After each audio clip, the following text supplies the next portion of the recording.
Bonjour, on va entamer un cours sur l'acné. C'est le premier motif de consultation en médecine.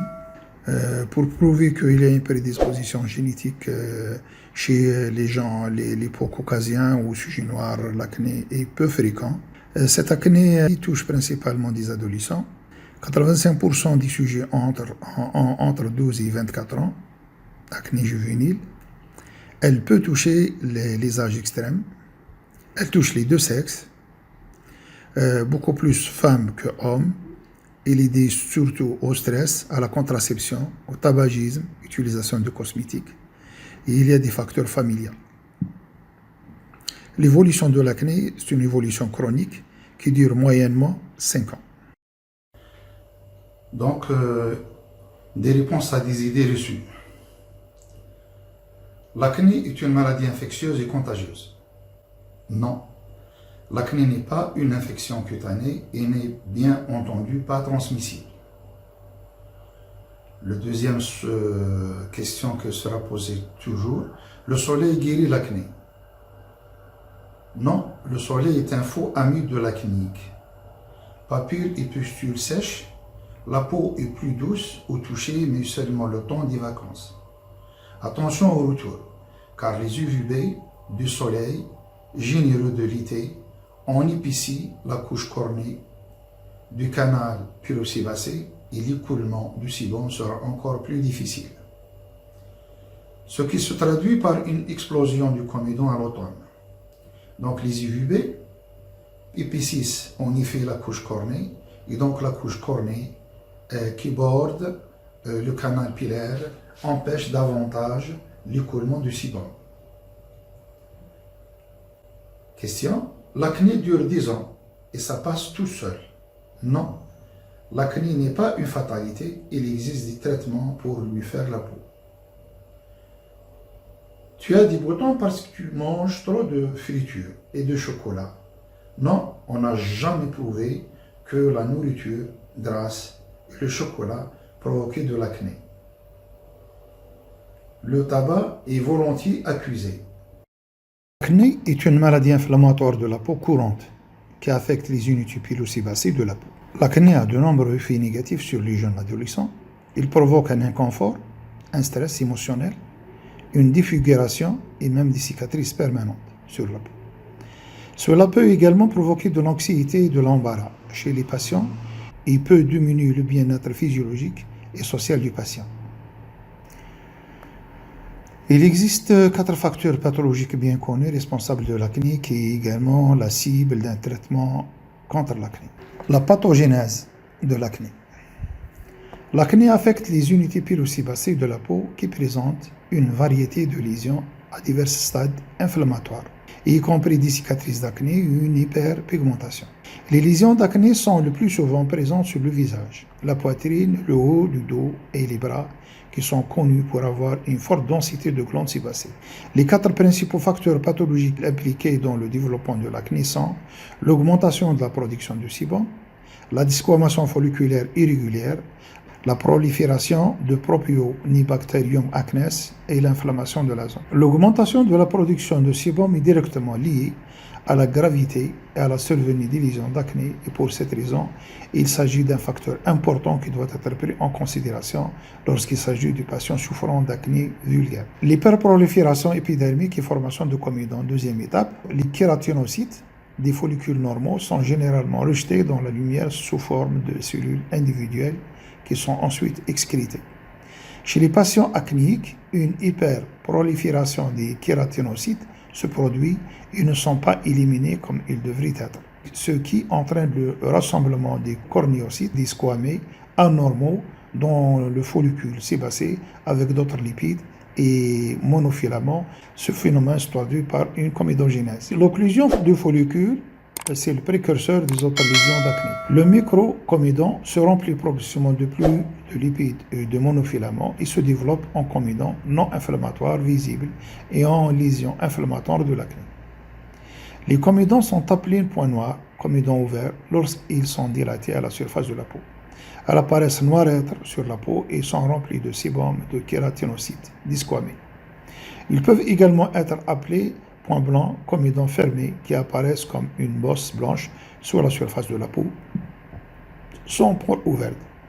Si le sébum continue de s'accumuler, le comédon fermé continuera à se dilater et peut se rompre dans les tissus environnants, pouvant donner des pustules ou évoluer vers des acnés kystiques qui donnent des cicatrices vraiment très importantes. Troisième étape, infiltration de Propionibacterium acnes.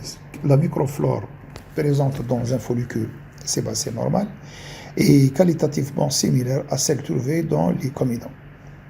Cela comprend 3 groupes coexistants de bactéries, à savoir les staphylocoques à coagulase négatif, les diphtéroïdes anaérobies, dont le P. acnes, et les levures lipophiles.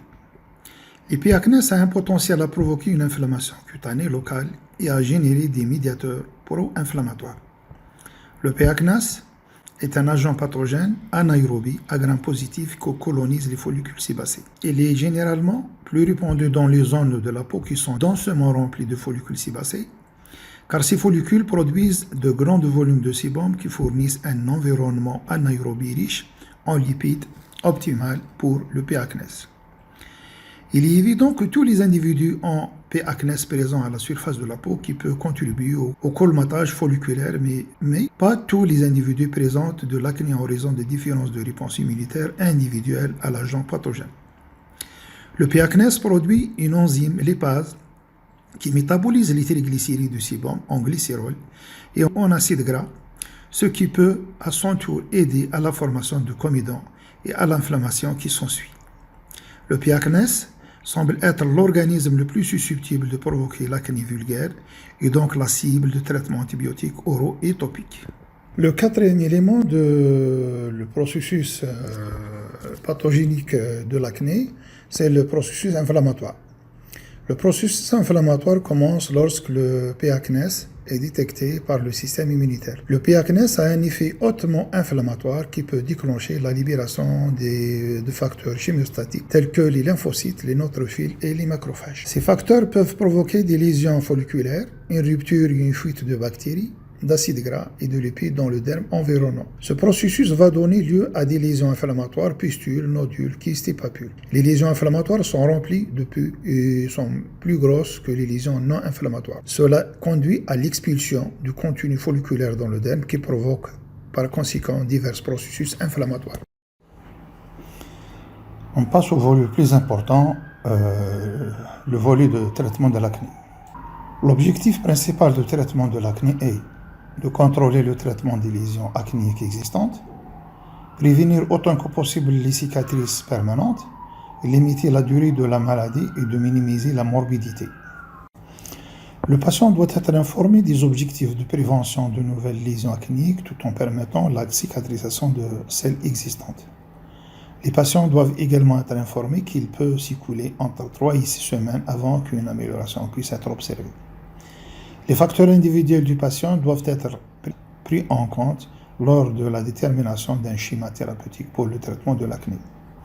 Certains de ces facteurs sont l'état de santé actuel, l'état de la maladie, la gravité des lésions, les antécédents endocriniens et le traitement préféré du patient, oral ou topique. L'acné peut être traité par voie topique ou systémique avec des médicaments oraux. D'autres options de traitement incluent l'utilisation de produits naturels ou l'utilisation de traitements non médicamenteux, comme par exemple la thérapie optique. Cependant, un traitement combiné qui cible plus d'un des mécanismes de la pathogénèse de l'acné est souvent couronné de succès.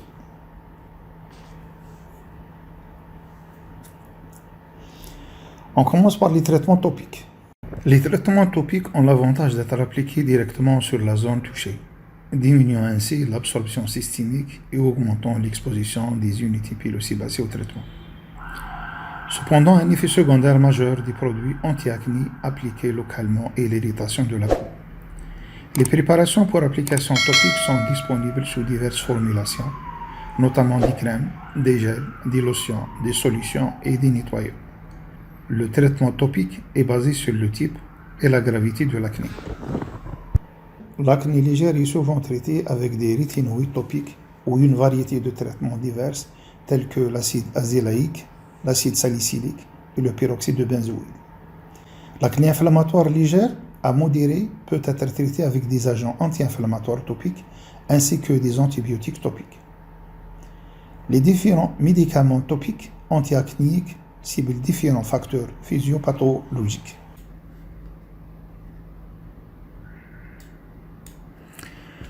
Les rétinoïdes topiques peuvent être utilisés en monothérapie pour l'acné inflammatoire, en association avec des formes d'acné plus sévères ou en traitement d'entretien. Ils contrôlent généralement la formation de microcomedons, réduisant la formation de lésions et de comedons existants, diminuant la production de sébum et normalisant la desquamation de l'épithélium. Ils ciblent les microcomedons et suppriment la formation de comedons.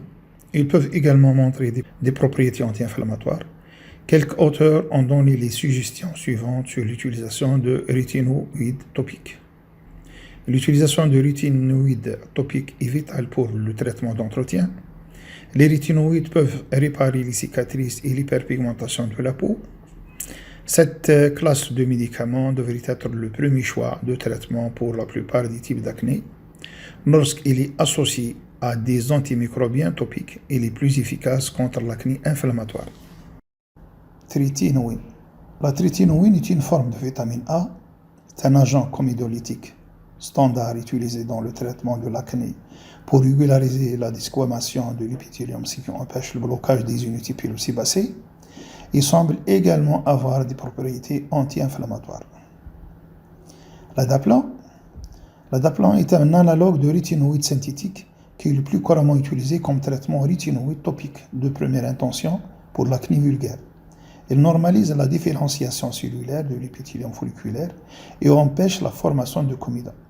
Il montre également une action anti-inflammatoire sur les lésions acnéiques. Le tazarotène. Le tazarotène est un promédicament acétylénique synthétique qui est converti en acide tazarotène dans les kératinocytes. C'est l'un des rétinoïdes les plus récents utilisés pour le traitement de l'acné. Il affecte la différenciation et la prolifération des kératinocytes dans le tissu épithélial et peut également montrer des propriétés anti-inflammatoires. Il est considéré comme un traitement de deuxième intention lorsqu'aucune réponse n'a été observée après un précédent traitement à la trétinoïne ou à l'adaplan, car il peut provoquer une irritation cutanée chez les patients. On passe au deuxième volet dans le traitement des traitements topiques, les antibiotiques. Les antibiotiques topiques les plus populaires utilisés dans le traitement de l'acné sont l'érythromycine et la clindamycine. Mais ces dernières années, l'utilisation continue de ces antibiotiques a conduit au développement croissant de résistance contre les souches de P. acnes. Par conséquent, il est recommandé que la monothérapie avec des antibiotiques topiques ne soit utilisée que pendant une courte période, 12 semaines, et que les antibiotiques soient combinés avec du peroxyde de benzoïle, du zinc ou des rétinoïdes pour prévenir la résistance bactérienne. L'utilisation d'antibiotiques oraux et topiques en association pour traiter l'acné doit être évitée. Le premier de ces antibiotiques, c'est l'érythromycine. L'érythromycine est un antibiotique macrolide qui se fixe à l'unité ribosomique 50S de la bactérie et empêche la translocation qui est nécessaire à la synthèse protéique de la bactérie. Il est actif contre le P. acnes et réduit la colonie à la surface de la peau et au sein des follicules. Il a été considéré comme un antibiotique topique très efficace dans le traitement de l'acné, mais récemment il a été découvert que l'érythromycine est jusqu'à 60% résistante à la P. acnes, ce qui la rend moins souhaitable. Le deuxième antibiotique, c'est la clindamycine. La clindamycine est classée comme un antibiotique lincosamide. C'est un dérivé semi-synthétique de l'agent antimicrobien, la lincomycine. La clindamycine se fixe à la sous-unité ribosomique 50S et inhibe la synthèse des protéines de la bactérie. Et comme avec l'érythromycine, il inhibe également le P. acnes à la surface de la peau.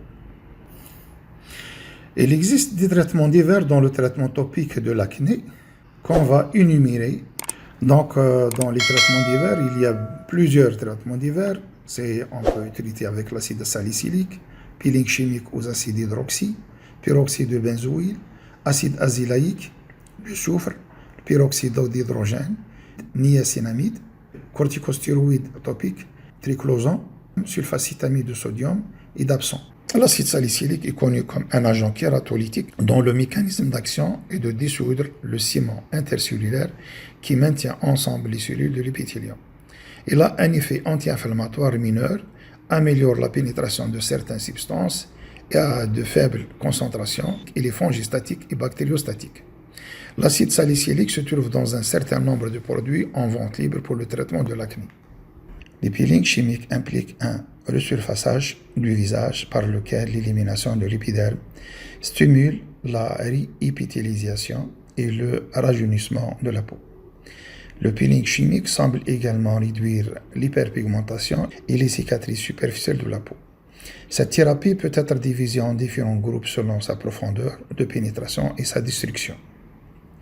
Les acides alpha-hydroxy, c'est-à-dire l'acide glycolique et l'acide lactique, et les acides bêta-hydroxy, c'est-à-dire l'acide salicylique, sont les produits chimiques les plus couramment utilisés dans les peelings chimiques. Une concentration beaucoup plus élevée d'acide salicylique, 20% à 30%, est présente dans les peelings chimiques que dans les nettoyants quotidiens contre l'acné. Il existe peu de preuves données que les peelings sont relativement sûrs à utiliser. Par conséquent, il doit être considéré comme un traitement complémentaire plutôt qu'un traitement de première intention. Le peroxyde de benzoïle est un désinfectant topique utilisé à l'origine comme un agent exfoliant pour le traitement de l'acné. Il possède des propriétés diverses, ce qui en fait à la fois un agent comédiolytique et antibactérien sans effet sur la production de sébum.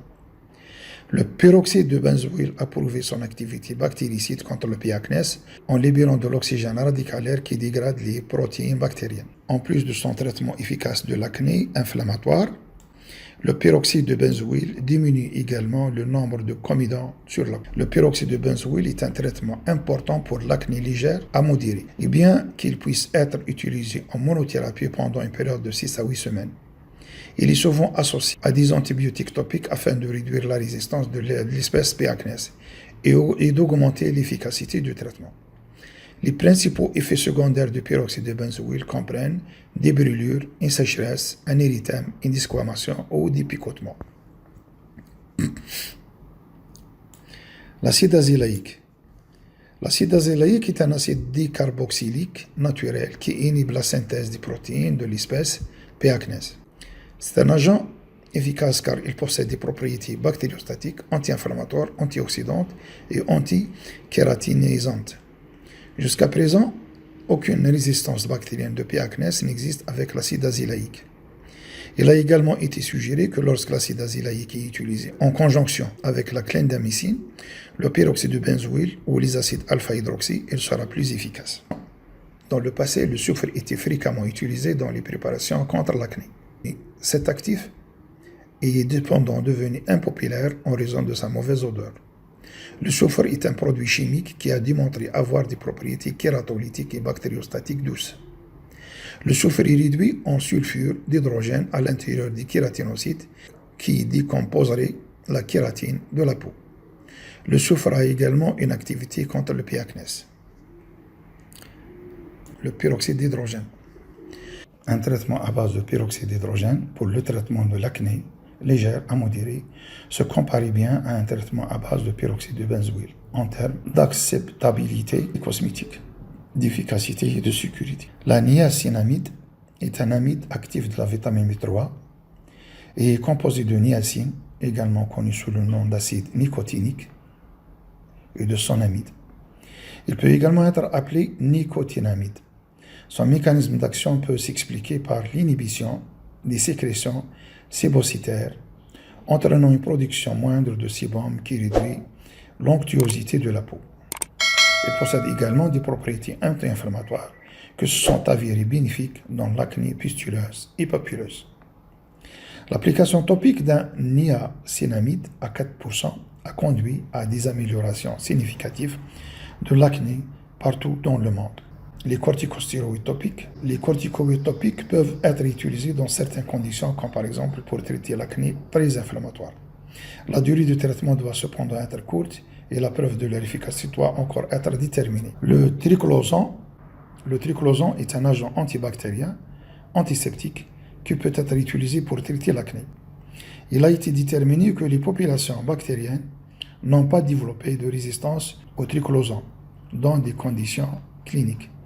Aucun effet indésirable n'est attendu lorsque des produits contenant de triclosan sont utilisés conformément aux recommandations. Le sulfacitamide de sodium, cet agent appartient au groupe antibactérien des sulfamides. Il est bactériostatique en inhibant la synthèse de l'acide désoxyribonucléique par antagonisme compétitif de l'acide para-aminobenzoïque. Le sulfacitamide de sodium a une activité contre un certain nombre d'agents à gram positif et à gram négatif, mais il n'est généralement utilisé que lorsque d'autres agents topiques ne peuvent pas être tolérés par les patients. La dopsone possède une activité antibactérienne et anti-inflammatoire, bien que son mécanisme d'action précis contre l'acné soit encore inconnu. Cependant, il a été récemment suggéré que le mécanisme d'action de la dopsone dans le traitement de l'acné pourrait être dû à des effets antimicrobiens et anti-inflammatoires. Le gel de dopsone 5% peut être utilisé pour réduire les lésions acnéiques inflammatoires et non inflammatoires. On a terminé avec les traitements topiques. On passe au traitement systémique. Un traitement systémique oral est nécessaire lorsque l'acné est résistante au traitement topique, ou si elle se manifeste par des lésions nodulaires ou laisse des cicatrices.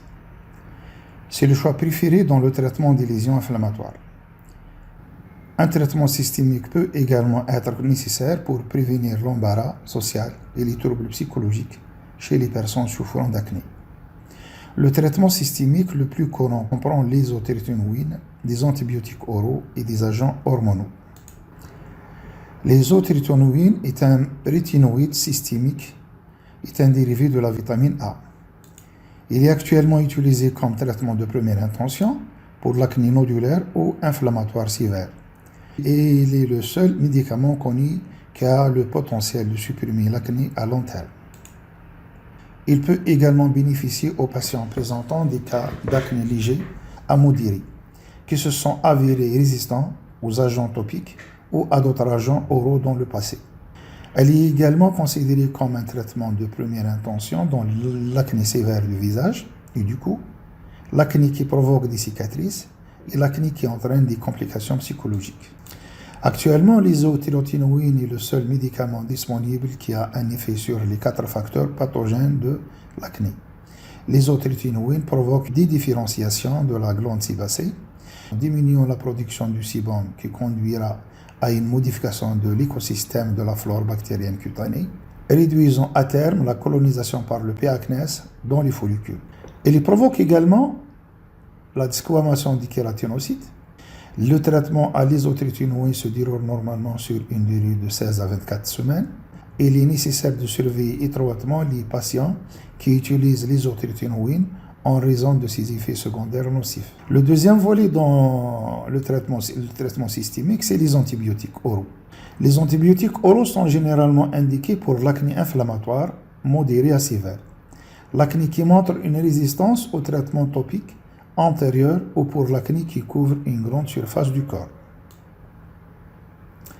Ces agents antimicrobiens inhibent la croissance de P. acnes et la synthèse des médiateurs inflammatoires libérés par le P. acnes.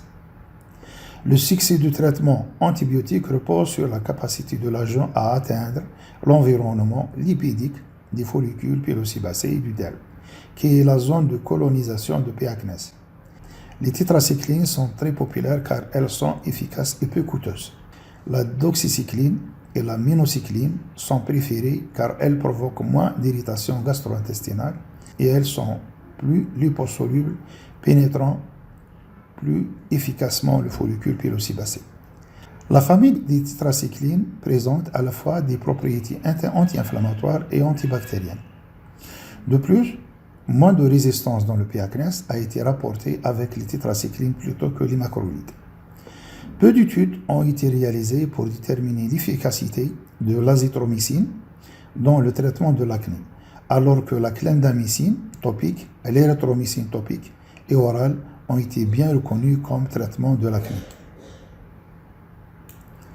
L'érythromycine et la clindamycine ont peu d'activité anti-inflammatoire et agissent principalement en réduisant les taux de P. acnes. Étant donné que ces antibiotiques sont utilisés de manière répétitive, à faible dose pendant de longues périodes pendant le traitement de l'acné, une résistance croissante s'est développée au fil du temps, ce qui a entraîné une utilisation limitée de ces agents. Pour réduire la résistance et améliorer l'efficacité, les antibiotiques oraux doivent être combinés avec du peroxyde de benzoïle ou des rétinoïdes topiques. De plus, la durée du traitement ne doit pas dépasser 12 semaines lorsque cela est possible. Il a également été suggéré que si un patient est un bon candidat pour un traitement par isotrétinoïde, un traitement antibiotique à long terme est réalisable. On passe au troisième chapitre dans le traitement de l'acné par voie systémique, c'est le traitement hormonal. Les glandes sébacées sont dépendantes des androgènes et par conséquent l'effet des androgènes sur les glandes sébacées peut être traité par un traitement hormonal. Le traitement hormonal peut être utilisé comme alternative pour les adolescentes et les femmes adultes. Ces hormones sont le plus souvent administrées sous forme de pilules contraceptives orales. Les hormones contraceptives réduisent la production de sébum initialement induite par les androgènes. Ils augmentent la synthèse de la globuline liant les hormones sexuelles qui à son tour diminue la testostérone libre biologiquement active dans le corps féminin. Bien que tous les contraceptifs puissent être utilisés pour traiter l'acné lié aux hormones, les progestatifs sont généralement préférés car ils ne possèdent aucune activité androgène. Les contraceptifs oraux peuvent être utilisés seuls ou en association avec d'autres thérapies pour traiter l'acné chez la femme. La durée du traitement de l'acné avec des anti-androgènes hormonaux doit être d'au moins 12 mois et souvent même longue car l'effet favorable des agents hormonaux ne sera qu'après 3 à 6 mois de traitement. La spironolactone est un médicament alternatif qui peut également être associé à des contraceptifs oraux dans le traitement de l'acné lié aux hormones. Son mécanisme est basé sur le fait qu'il s'agit d'un bloqueur des récepteurs androgènes. Il est particulièrement efficace pour les patients souffrant d'acné inflammatoire. D'autres traitements oraux qui peuvent éventuellement être utilisés comme traitement d'appoint contre l'acné, comprenant le sulfate de zinc, l'ibuprofène en raison de son effet anti-inflammatoire et la clofazimine. Les corticoïdes systémiques peuvent être utilisés pour le traitement initial des manifestations inflammatoires acné fulminant. Il peut également être utilisé pour gérer l'aggravation de l'acné lors du traitement par l'isotrétinoïde systémique. Il a été recommandé que l'acné inflammatoire sévère, l'acné fulminante et la pyodermite faciale soient traités avec de la prédnisone orale 0,5 à 1 mg kg par jour pendant une période de 4 à 6 semaines, après quoi la posologie peut être diminuée progressivement. Le premier chapitre était les traitements topiques de l'acné. Le deuxième chapitre, c'était le traitement systémique de l'acné. Maintenant, on va faire un aperçu rapide sur les médecines complémentaires et alternatives pour la prise en charge de l'acné. Dans la plupart des cas, les preuves de leur utilisation sont insuffisantes et il faut toujours se méfier des dommages et des effets secondaires possibles que ces produits dérivés de plantes peuvent entraîner. Les thérapies botaniques ont l'avantage supplémentaire de posséder plusieurs modes d'action en raison de leur composition consistant en une gamme de composants actifs possibles. Il a été proposé que les thérapies CAM influencent l'androgénicité, l'augmentation de l'activité du sébum, l'infection, l'inflammation et l'hyperkératinisation associées à l'acné. Les minéraux sont utilisés à des fins de guérison depuis la préhistoire. Les minéraux d'argile peuvent être utilisés pour traiter l'acné, les points noirs et les boutons. Généralement, ils s'appliquent comme un masque facial constitué d'un mélange tiède d'eau et d'argile qui va ouvrir les orifices pilosébacés, stimuler la transpiration et les sécrétions sébacées. La boue noire de la mer Morte a montré une action antimicrobienne marquée lorsque des micro-organismes d'essai, P. acnes, ont été ajoutés à la boue, après quoi ils ont perdu leur vitalité. De plus, lorsque de la boue de la mer de Morte a été placée sur des plaques de gélose inoculées à P. acnes, une zone d'inhibition de la croissance a été observée. Un autre minéral couramment utilisé à la fois par voie systémique et topique pour le traitement de l'acné vulgaire comprend le zinc, qui a été mentionné précédemment. Le quatrième chapitre, c'est le traitement physique. Il existe plusieurs traitements physiques disponibles qui peuvent être utilisés comme traitement d'appoint contre l'acné. Désormais, ces thérapies peuvent jouer un rôle majeur dans le traitement de l'acné à mesure que la pathogénèse de l'acné est mieux comprise et que la technologie s'améliore. On commence par l'extraction du comedon. Cette technique peut être utilisée simultanément avec un traitement à l'isotrétinoïde pour traiter les macrocomédons, comédons de plus de 1 mm. Aucune cicatrice résiduelle ne doit être laissée si cette technique est réalisée correctement. Cette méthode d'extraction mécanique implique les éléments suivants. La lésion doit être préparée avec de l'alcool et l'épiderme légèrement percé avec une aiguille de gros calibre ou une lame chirurgicale. Par la suite, un extracteur de comédon est utilisé pour appliquer une pression légère à moyenne sur le dessus de la lésion jusqu'à ce que tout le contenu soit expulsé. Avant le retrait manuel du comédon, une exfoliation enzymatique ou mécanique peut être utilisée pour diminuer l'hyperkératose. Après le traitement, la peau doit être traitée avec un agent anti-inflammatoire ou antimicrobien. La thérapie par cryoswitch. Un mélange semblable à de la neige fondue composée de dioxyde de carbone solide et d'acétone peut être appliqué légèrement sur la peau infectée. Cela produira une desquamation et un érythème. La technique de la cryothérapie. La cryothérapie consiste en la destruction régulée et ciblée des tissus cutanés malades en appliquant une substance à très basse température. Bien que l'azote liquide soit le cryogène le plus couramment utilisé, plusieurs autres cryogènes sont également disponibles tels que le dioxyde de carbone et l'oxyde nitreux. Différentes techniques peuvent être utilisées pour appliquer le cryogène, notamment la cryosonde, la méthode de la bandelette inactive ou la technique de congélation ponctuelle. La cryothérapie est généralement réalisée sans anesthésie locale, dans des conditions d'asepsie, et si elle est effectuée correctement, elle devrait donner de très bons résultats esthétiques. L'électrocautérisation. L'électrocautérisation éradique les comédons en générant des dommages thermiques de très faible intensité. Le mécanisme exact par lequel il aide à résoudre les comédons est cependant inconnu.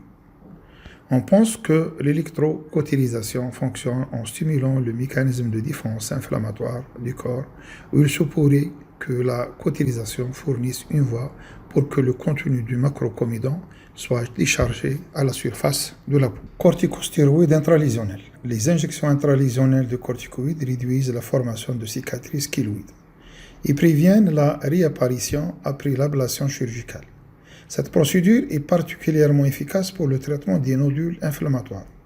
Cependant, elle peut être douloureuse et éventuellement provoquer une atrophie cutanée. La corticostéroïde le plus fréquemment utilisée est l'acétonide de triamcinolone. Le dernier chapitre dans les traitements physiques, c'est les traitements optiques. La thérapie à base de lumière sont couramment utilisées pour le traitement de l'acné vulgaire, inflammatoire, légère et modérée.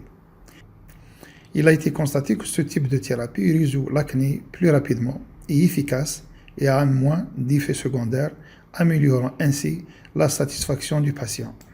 La thérapie au laser. Le laser cible les glandes sébacées, modifie thermiquement la structure des glandes ou l'oxyhémoglobine pour améliorer l'érythème. De nombreuses sources lumineuses sont disponibles pour traiter ou améliorer l'acné en ciblant le P-acnès, notamment les lampes fluorescentes, la lumière à spectre complet, la lumière verte, la lumière violette et les lampes flash ou xénon. La photothérapie dynamique PDT fonctionne de manière similaire à la thérapie laser ou lumineuse en ce sens que l'énergie lumineuse tue le P-acnès. L'efficacité des PDT est cependant renforcée par l'utilisation d'agents topiques tels que l'acide aminolévulinique, l'acide méthylaminolévulinique ou d'autres agents photosensibilisants. Le traitement combiné.